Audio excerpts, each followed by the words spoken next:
पेठवडगाव इथल्या मौजे सोनारली वसाहतीमधील अतिक्रमण हटवावीत, बोगस नावं कमी करावीत यासह विविध मागण्या येत्या 30 ऑगस्ट पर्यंत पूर्ण कराव्यात. अन्यथा 31 ऑगस्ट रोजी जिल्हाधिकारी कार्यालयासमोर ठिय्या आंदोलन केलं जाईल, असा इशारा मौजे सोनारली गाव विकास कमिटीच्या वतीनं पत्रकार परिषदेत देण्यात आलाय. त्यानंतर पालकमंत्री यांच्या निवासस्थानी जाऊन दाद मागणार असल्याचं यावेळी या कमिटीनं हमीद पन्हाळकर यांना सांगितलं. वारणा धरण बुडीत मौजे सोनारली या गावाचं पुनर्वसन हे 1985 साली हातकणंगले तालुक्यातील पेठवडगाव इथल्या गायरान क्षेत्रामध्ये झालं होतं. या ठिकाणी सुमारे 200 भूखंडावर गावठाण करून हे गाव वसवलं होतं.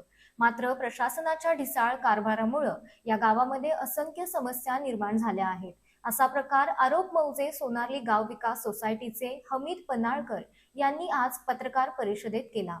या ठिकाणची बोगस नावं कमी करावीत, इथलं अतिक्रमण हटवावीत, स्मशानभूमी आणि दफनभूमीसाठी रस्ता करावा, अंगणवाडी मंजूर करावी, सर्व धर्मीयांच्या धार्मिक स्थळांसाठी भूखंड मंजूर करावा, या गावाचा आकारबंद तयार करावा, याचबरोबर इथल्या इलेक्ट्रिक पोल घोटाळ्याचा तपास करावा, अशा मागण्या यावेळी त्यांनी केल्या. या सर्व मागण्या येत्या 30 ऑगस्ट पर्यंत पूर्ण कराव्यात, अन्यथा 31 ऑगस्ट रोजी जिल्हाधिकारी कार्यालयासमोर ठिय्या आंदोलन केलं जाईल, असा इशारा यावेळी त्यांनी दिला.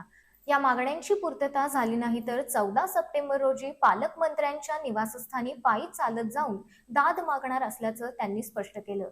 यावेळी वसंतराव लिंगुनकर, जावेद इचलकरंजीकर, साद इचलकरंजीकर, सचिन लोखंडे आणि संतोष पाटील उपस्थित होते.